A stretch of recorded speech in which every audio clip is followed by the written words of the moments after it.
a teď má někdo nějaké dotazy? Já to prostor. Tak já jenom mám takový dotaz, jestli si vidíte, že ti neoliberálové se po těch 40 letech pořád neuvědomují tu skutečnou příčinu krize, nebo že už svou argumentaci opakují spíše zase trvačnosti, že žádný jediný vysvětlení nemají. Protože se mi to zdá takové zvláštní, že když vlastně neoliberalismus vlastně když došlo k té neoliberální revoluci takzvané, tak vlastně hlavním argumentem neoliberálů bylo vlastně ta krize v těch 70. letech je způsobena tou přílišnou intervencí státu do ekonomiky, ale přitom teďka po těch 40 letech, kdy je ta ekonomika svobodnější, nebo ten trh je svobodnější než předtím, tak tady máme zdaleka největší krizi od války. Jak je možné, že ta teorie se změnila?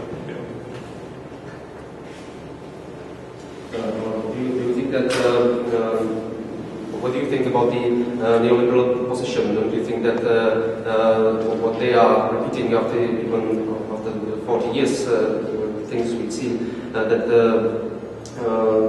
how is it that the theory does not change?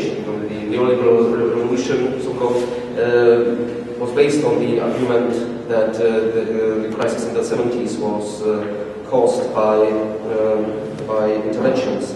But now we are living in a situation where we have far freer market, and still the crisis is much bigger than it is in the 70s. So how is it possible that the neoliberal position has not changed? Should I come back? Yeah. I think partly because the force of the neoliberal position doesn't rest on its scientific accuracy. It rests on class power. The neoliberal strategy represents the interest of the major capitalists who want to use the opening up to the market to try and squeeze more profit out of their workforce. That's the core of neoliberalism. Of course, the same big business, when it gets into trouble, forgets all of that and turns around to the state and says, "You better help me." Okay. Secondly, I think that the neoliberals see, in Britain today, the state is still 40% of the economy. This is after Margaret Thatcher, after Tony Blair. The state is still 40% of the economy. So the neoliberals say, look, there's still a state, we need to cut more and more. And I think that what they do is they have a textbook that they read in university seminars that says, it's a free market, there's no role for the state, right? But out the door, actually existing capitalism, real capitalism, needs the state. Real capitalism today could not survive for one day without the state, right? And I think that what's happening today is that we're still hearing the neoliberal solutions, but I think many more people, including young people who are in universities studying economics, are looking at the textbooks and looking at their lives and their own future and saying, this doesn't add up anymore. And I think that that's why you're seeing some ideas of Keynes come back. But I think it also offers a possibility for those of us that want to look to Marx for a more radical explanation. Even sometimes in the Financial Times, you see people saying, maybe Marx was right. And I think there's a space now, in a way that there hasn't been for 4 decades, sorry, I'm not going to talk about Marx and the crisis of the system again. Takže vlastně těch faktorů je více. Částečně se domnívám, že vlastně ta síla neoliberálních argumentů nezávisí na nějakém vědeckém poznání, na nějakých vědeckých faktech, ale na vlastně třídní moci. Neoliberální pozice je pozice zástupců vlastně nejsilnějších kapitalistů, kteří chtějí trh otevírat, rozšiřovat, aby z něj mohli tedy vytlačit tedy co největší zisky. Ale je pravda, že tedy, když nastane krize, tak se zase naopak obrací na stát a volají pomoc, aby stát je z té krize zachránil. Další věc je, že vlastně neoliberálové přes tu neoliberální ideologii, oni třeba v Británii vlastně máme situaci, že i po reformách Thatcherové, i po vládě Tony Blaira stále ještě 40% ekonomiky tvoří stát. A takže navíc teda ty neoliberálové mohou pořád ještě říkat, jako, podívejte se, pořád ještě jako, je to ohromný stát, ještě je co omezovat, ještě je co zmenšovat. Ale pak tedy máte tu situaci, že ano, dejme tomu na univerzitách, na ekonomických oborech, oni si třeba mají nějaké učebnice, kde je tedy to řečeno, jak to správně funguje, jak ten volný trh, jak vlastně nemáte stát zasahovat a tak dále, ale vlastně venku ve skutečnosti oni ten kapitalisté, ten stát potřebují ho vlastně pořád. Takže dnes vlastně pořád vidíme tu situaci, ale vlastně pozitivní nebo nadějné je to v tom smyslu, že vlastně mnozí dnes si mladí lidé si čtou vlastně i ty ekonomové, řadě ekonomů vlastně, ano, oni čtou jakoby tyto učebnice, ty jsou ty správné pravdy neoliberální, ale zároveň vidí tedy, kam se umírají jejich životy, vidí, jak vypadá ten svět venku mimo ty učebnice a vidí tam ten rozpor, takže tím pádem se vlastně část opět se vrací ty myšlenky například Keynese, ale je tu šance, že se lze vracet právě i k Marxovi a je zajímavé, že například i ve Financial Times, na stránkách Financial Times, někdy se objeví články, které tvrdí, že vlastně řada Marxovy teorie byly rozumné, opravdu vlastně se potvrzují. Takže vlastně za posledních 30 let možná máme nejvstřícnější situaci, nejvíce nahrává vlastně těmto kritičtější teoriím. Dobrá, má ještě někdo nějaký dotaz? Pravděpodobně bude poslední, protože čas se krátí.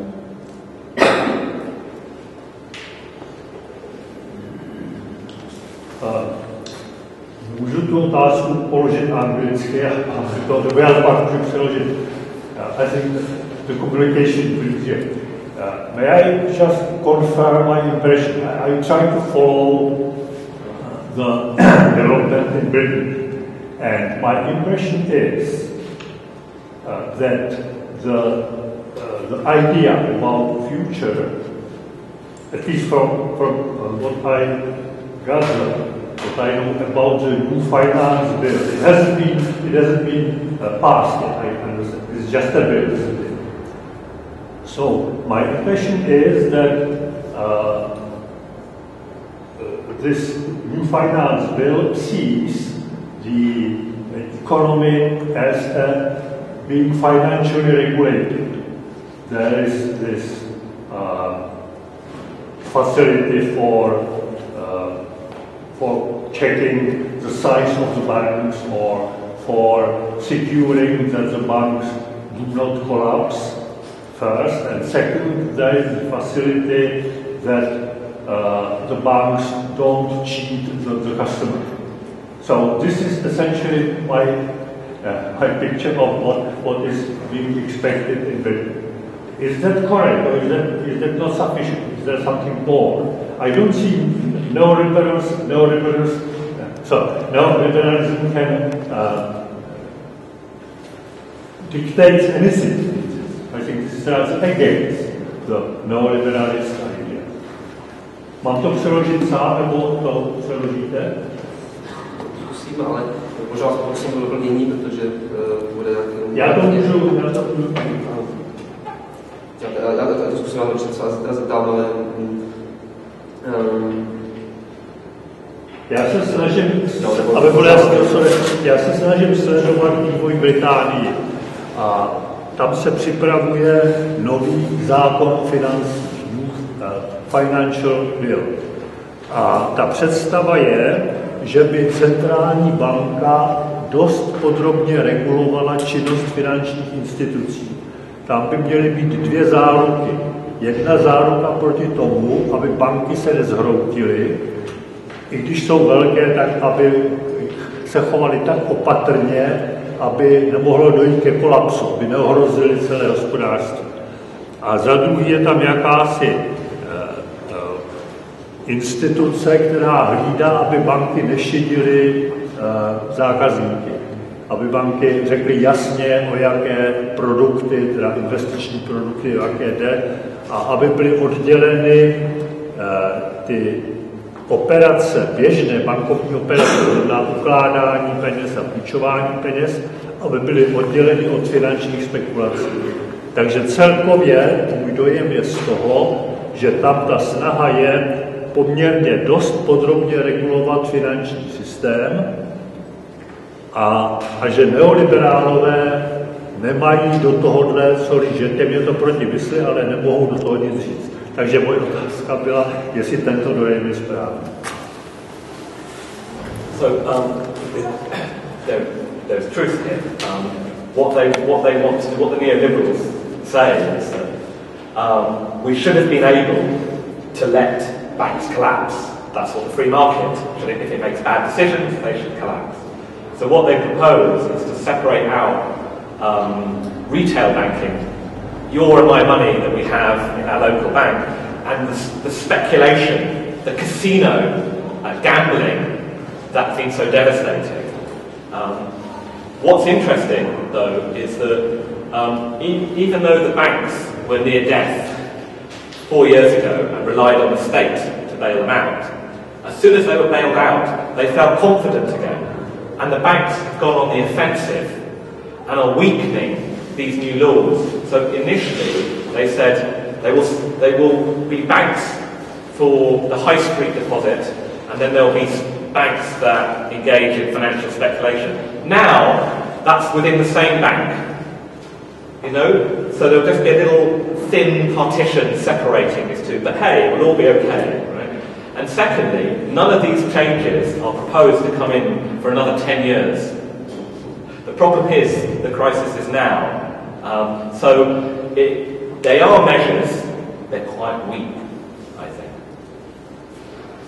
Ano, takže vlastně je pravda, že část neoliberálové také někteří vlastně podělili, že v té krizi vlastně ty špatně fungující, špatně činili špatná rozhodnutí, ty se nedají nachlapat.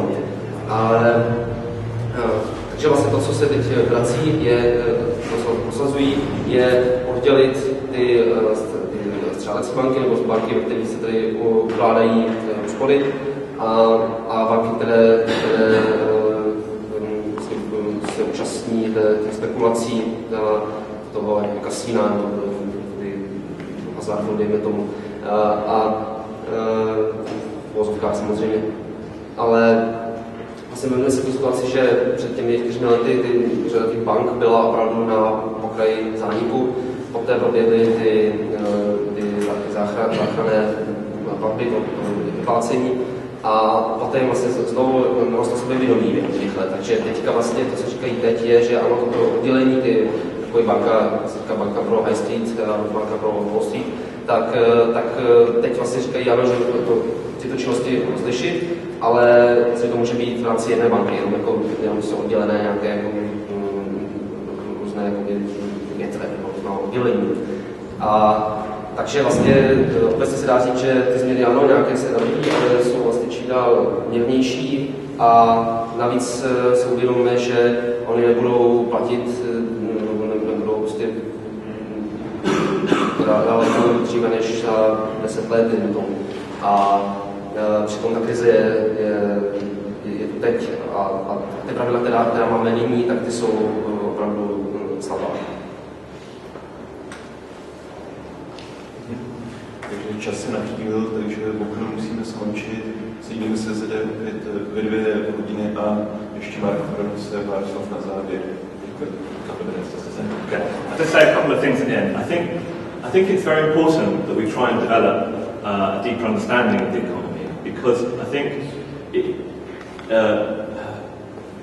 bourgeois pro-capitalist commentators are very impressionistic. So, when the stock market is up, the system is fantastic, right? And you Marxists know nothing. As soon as, I don't know, the Greek banks are in trouble or the Spanish banks are in trouble, they are in utter despair. And, maybe Karl Marx had a problem, Maybe Marx was right, sorry. So the system is wonderful or everything is collapsing. We have to understand that this is a protracted crisis, for the reasons I went through, that will have recovery at some point, but then new crisis and so on. And because it's a protracted crisis that will not be over quickly, it also means there's space for the class struggle to develop. Right? This is going to take place over several years. We're already 4 years into this crisis. That's very important for us. Takže chci ještě říct, že vlastně je důležité snažit se ekonomii a ekonomice současné hluboce porozumět, protože vlastně buržoazní ekonomové strašně snadno podléhají nějakým jako výrazným dojmům. No? Vlastně oni, když ten systém funguje a ten roste, tak se radují a říkají, že ano, všechno funguje skvěle a ten systém je v pořádku. Potom jakmile někde tedy splaskne nějaká bublina, třeba ve Španělsku, tak zase se komentátoři předhání s tím, že je to všechno vlastně velmi problematické. Někteří pak se začnou říkat, no, ono možná na té Marxově kritice opravdu něco bylo. Vlastně jsou jakoby, řídí se nějakými jako okamžitými dojmy a přitom by se si měli uvědomit, že to nebudou takhle nějaké bombastické přemety, ale ta krize bude probíhat, bude vleklá a nepomine brzy, bude trvat roky a je to i prostor pro přemýšlení o třídním boji, o těch sociálních konfliktech. So our job isn't to engage in speculating about what will happen with the economy. Will it collapse? Will it be like the 1930s? Will there be stagnation like we saw in Japan in the 1990s? The capitalists don't control the system. We can't know where the system will go. Our job isn't simply to watch like a car crash happening. Our job is to act, to intervene. We have to relate to any struggles that take place against austerity and the crisis, but also provide a focus for those people who are looking not just to resist one attack or another attack, but looking for an alternative to the whole system. Ano, takže vlastně jsme neměli spekulovat, co se vlastně s ekonomikou bude dít, jestli budou další krize, nebo jestli bude ozdravění, nebo co přesně nastane. Jako, řídíme ten systém kapitalisté, vlastně taky jako přímo neřídí, ale nějakým způsobem tam můžeme sledovat ty trendy a my bychom měli dál sledovat ty konkrétní, jednak sledovat ty konkrétní střety, konkrétní boje proti austerity, konkrétní boje za práva pracujících a podobně, ale zároveň bychom měli se snažit dávat nějaký jako ohnisko, nějaké koncentrovat ten pohled pro lidi obecně, aby jsme jim usnadnili nějaké cestu k hledání alternativ.